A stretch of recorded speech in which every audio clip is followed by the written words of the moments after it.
everybody. Welcome back to Touchy Reactions. Heck yeah. I have my amazing husband, Ryan. I got my beautiful wife, Cindy, and we are finally able to go through this track-by-track set of videos by the warning.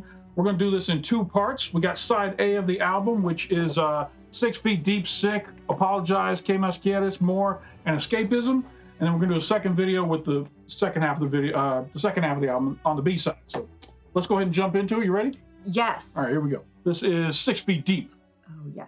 So 6 Feet Deep is the focus track. 6 Feet Deep was one of the last songs that we wrote on the album. We wrote it with Dan Lancaster and Anton the Lost. We wrote it in Monterrey, which was very fun. It's our hometown. It's a song about dealing with somebody who has a God complex.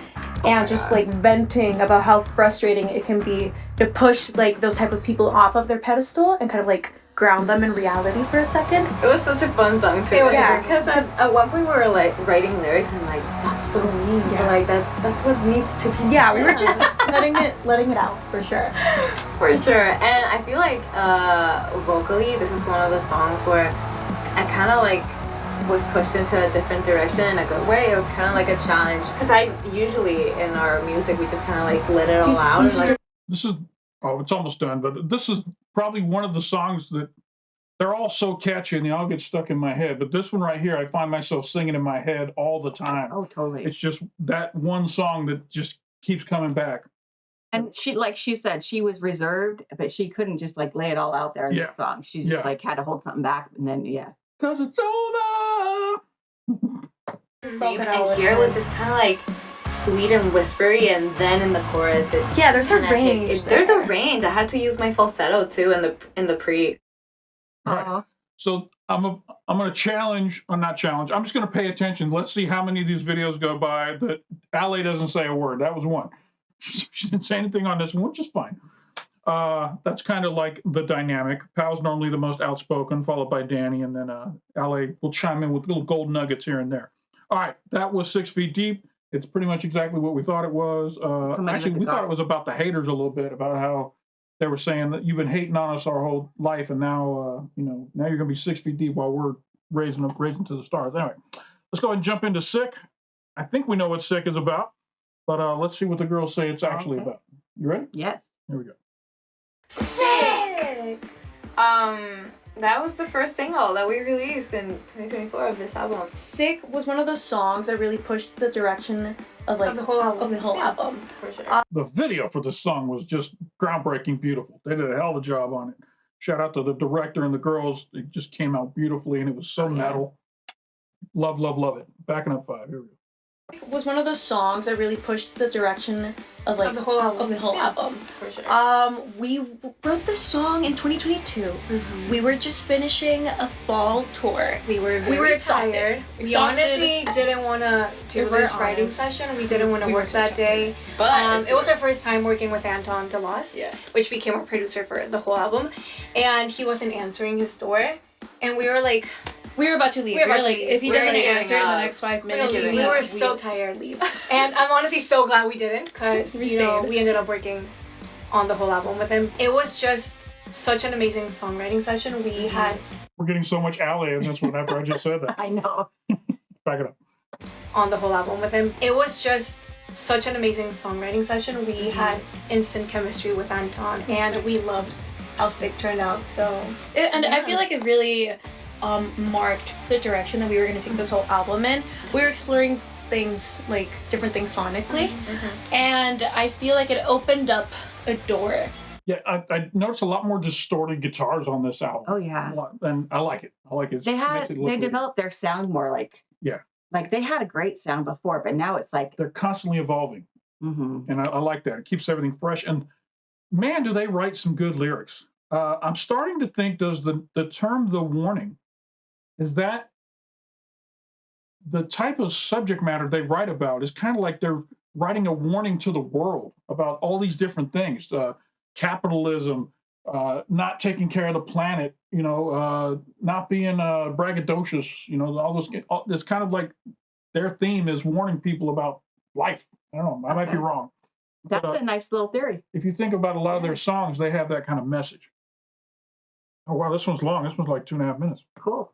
to really talk about what was happening to us at the time. I mean, Sick is a song about fearing that you missed out on something. In this case, it's missing out on life. Yeah. And having like that space to make mistakes and just be human. And it's about like wanting to make those mistakes and wanting to feel human and just living life until it makes you feel sick. Sick, like the title actually came out because this is so funny. Anton, being the millennial that he is, kept saying sick. He says all the sick time, like, all oh, the that's time. so sick. That's so sick. So that's how the tagline came to be. Sick was so hard for me to learn. We had very little time to learn the songs. And since we were writing them in like remote writing sessions, so like I had my drum set and I was playing in these demos, so I had to go back and listen to the song like for like 3 times and just record it, and like trying not to mess up the drum patterns because they were like really tight with what you were doing in the bass. And for this album, like the recording process was so different. The first thing that we would record were guitars. Yeah. Then it was bass, and at the end, then it was vocals, and then it was drums. Wow. So I could not just like change. You would think drums would go first so that everybody would have the timing that they could play off of. Drums going last is very interesting. Very, very interesting dynamics. I've never recorded a song before. I would imagine laying down the drum track gives everybody the beat to stay to when they're doing their parts. I don't know. That's odd. Maybe it's a click track. I don't know. That's a new order. Stuff if I like wanted to, like with fills and stuff like that, I had like so much liberty, but with actual like kick drum patterns, it was like they're tied to the bass, so I could not just like wiggle my way out of it. Like I had to actually learn it, and I was so stressed out. But it's a good song. Like it's just so much fun to play live. It's impactful for sure.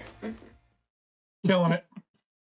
I love how they're so excited about each song that they're like telling us, and it takes them back to that moment. Oh, this is when we wrote here. They know exactly where they were when they wrote it. Yeah, I love their connection to each of the songs.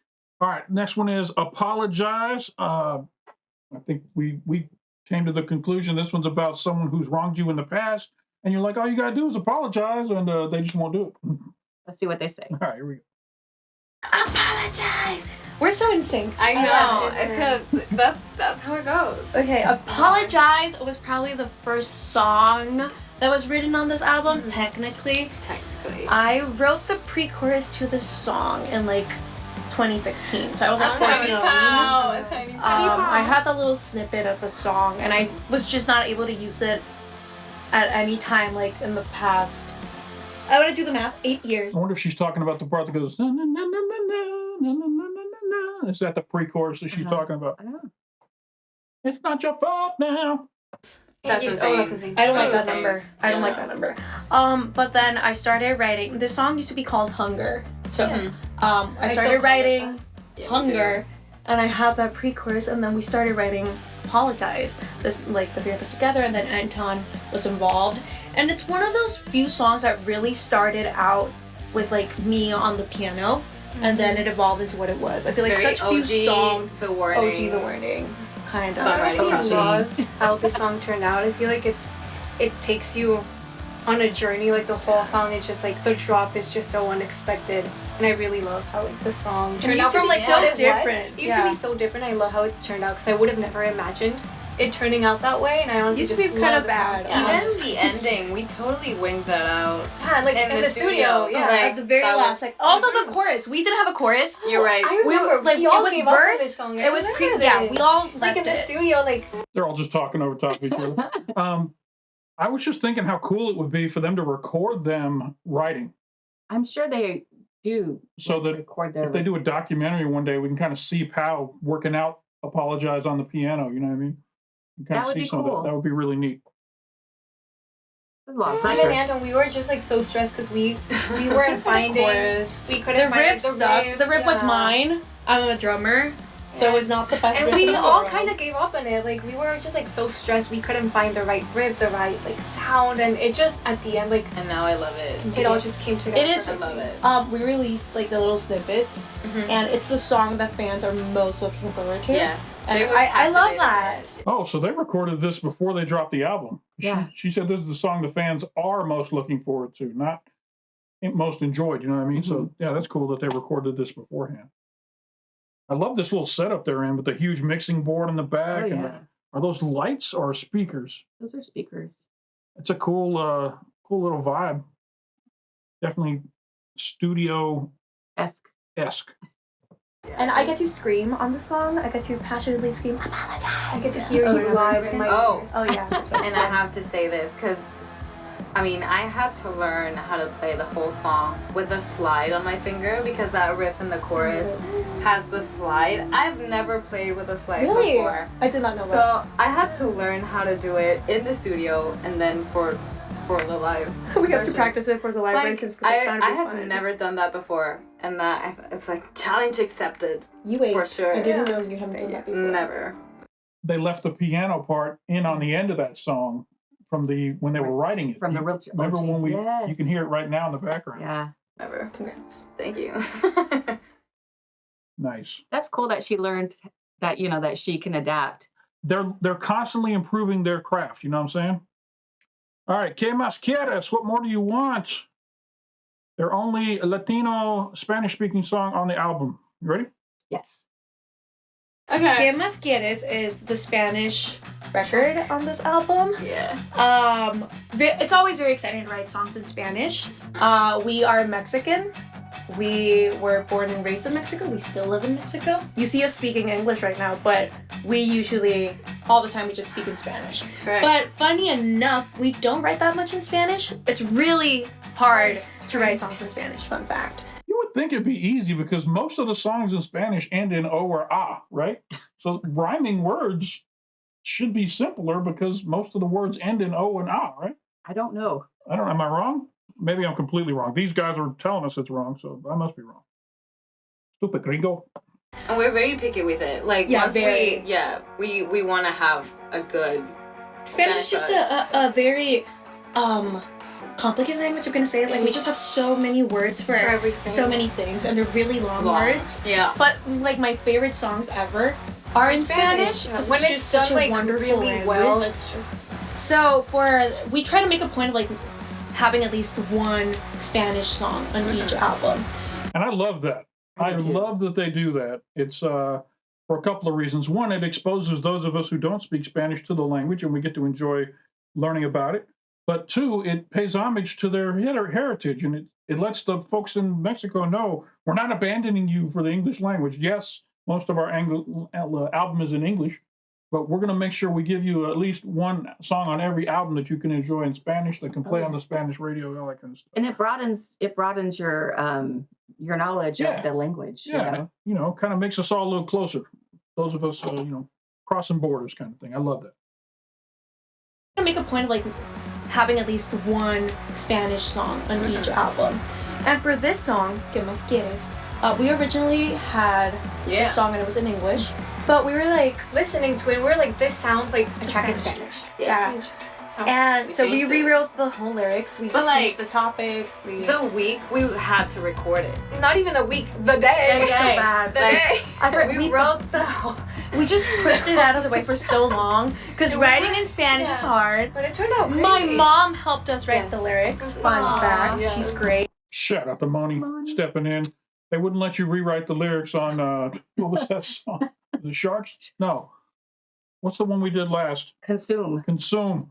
Yeah, they wouldn't let you help out on the lyrics on Consume as much as you wanted to, but Pretty little trucker. at least you got to chime in and help on ¿Qué más quieres? Here we go. What more does she Shout want? out to Mom. She's not a musician, but she pulls through When with it comes the to Spanish lyrics, yeah, lyrics. She yeah. does. So ¿Qué good. Más Quieres is basically based off on the TikTok phrase "gaslight, gatekeep, girl boss." It's about manipulating somebody, basically. It's But a really fun song. some It's people so have been fun. like, "How do I relate to this? Like, are you trying to no. manipulate me?" I'm like, It's not just that deep. fun. It's It's just just a a silly fun little song. Yeah. And when we played it for the first time, it was in Mexico City. And to hear such a large crowd just shout back, like, "Dime, ¿qué más quieres?" was incredible. And we just went on tour in Europe. And being like in, I don't know, the Czech Republic or Germany, and having people scream that back at you in your native language. It's just amazing. We're very, it's one of my favorite songs on this For sure. album. And I mean, think about it. Martirio, amazing song. Oh yes. Narcisista, amazing song.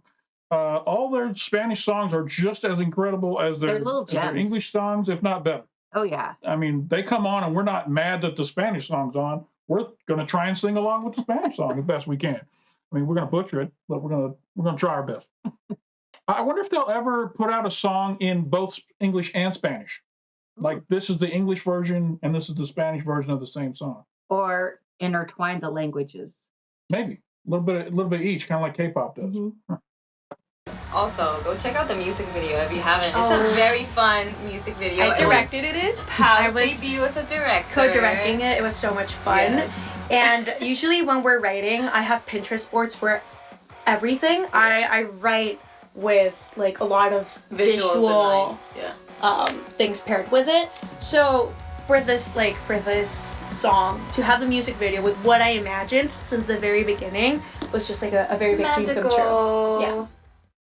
That's cool. She got to see her vision from conception all the way through to reality because she directed the video. Well, and she gave us a little insight. She does Pinterest boards, like Oh yeah, to kind of keep all of her notes for what she's trying to do. Keep the thought process of what she envisions. All right, ready for more? Yes, please. Here we go. More! Oh my god. So this was the first official single of this new era.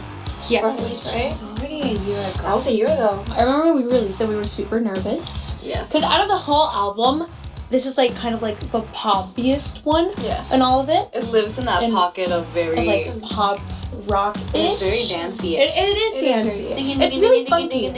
Like the patterns that I'm playing on the drums, funk. It's funk. All the harmonies that we're doing are very funk related as well, like very disco-y 70s. For sure. So we were scared of how people were gonna react to it. I feel like it had a good reaction. Yeah.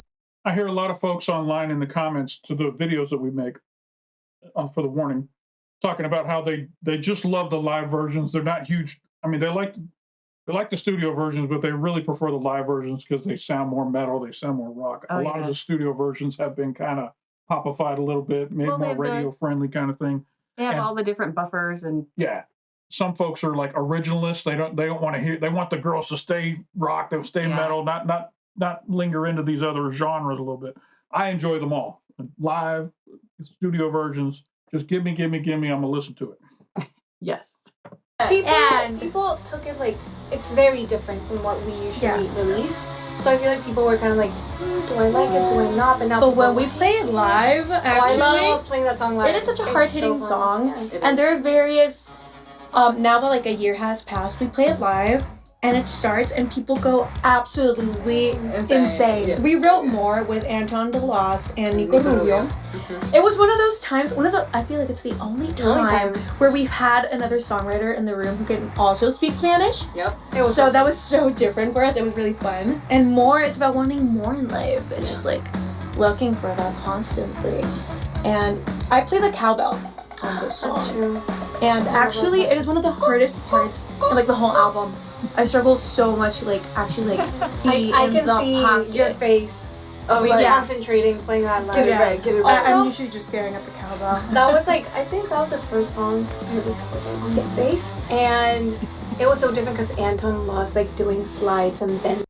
They need to go on Saturday Night Live and with the cowbell. So much. We need them on Saturday Night Live. I don't want them just as the musical guest on Saturday Night Live. I want them to be the musical guest and the host of Saturday Night Live. Oh yeah, they got to do some skits. I'm that greedy. I want them on. I want Rudy making a guest appearance. I want to see Moni and Luis in there. These girls, I can't wait for that to happen. It's going to happen in the future, and we're going to be all about it. I love it. So good.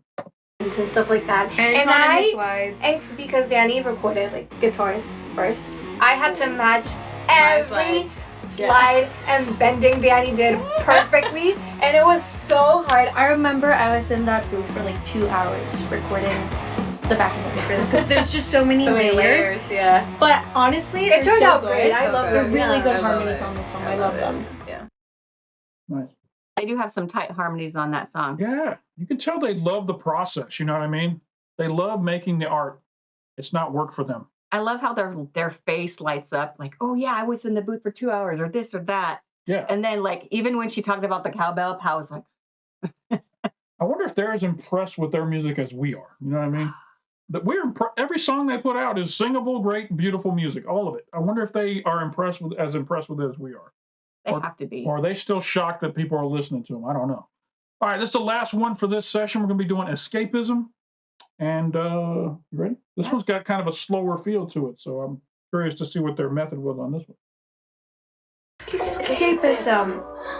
I love that we've said this about a couple of songs, but I feel like it's the first song we wrote for this album. This was our second ever co-write. Yeah. Through Zoom. It was through Zoom. But you know what? Yeah, this song was a COVID baby. Like, literally, it's like a Zoom session It was in 2021. in our basement, kind of like, let's write something. Yeah, It was we like wrote our it with second Boone, song. and he was Songwriter. amazing to work with. We were still getting used to like writing with other people, and since it was through Zoom, Boone was like doing the track, and we were top lining. Yeah. And I had never heard the term top line before. It was like, you can top line, and I was like, what does that mean? Please explain yourself. But it was just so much fun. The topic is not that fun. Escapism is about trying to escape your reality and just being in your head the whole time, like daydreaming the whole time. I call it the Halloween song because it has a Halloweeny vibe. Yeah, it does. Like the that riff. riff. Do-do-dee-do. Does that not sound like Halloween to It does you? sound It does. It does. But the song changed a lot. Yeah. Like when the drum pattern changed into the, I feel like that's when it hit me. Like, oh my god, like I'm gonna be able to dance to the song and like violently. It kind of gives me what's that Stranger Thing vibe? Yeah. It's kind of like a Stranger Thing vibe to it. Stranger Things. It's the hope that kills you. Headbang to it as well. It was just a very nice mix. And on the of those vocals, two it's things. like very low. I feel like super I feel like it's our lowest chorus. as It well. is. I think we've never done a we were chorus that worried does about not go that. up. We and were then really just worried about that. But we and then- made a point of it when we were writing the song. We were like, we don't want to do a typical chorus where you just spelled it out. We want to do something and different. we made it work. The three of us singing that part. It's like gang vocals. So When we were recording the gang vocals for that, oh my god. So the studio where we recorded vocals, guitars, and basses in. I don't know how to explain this because it's in a mall.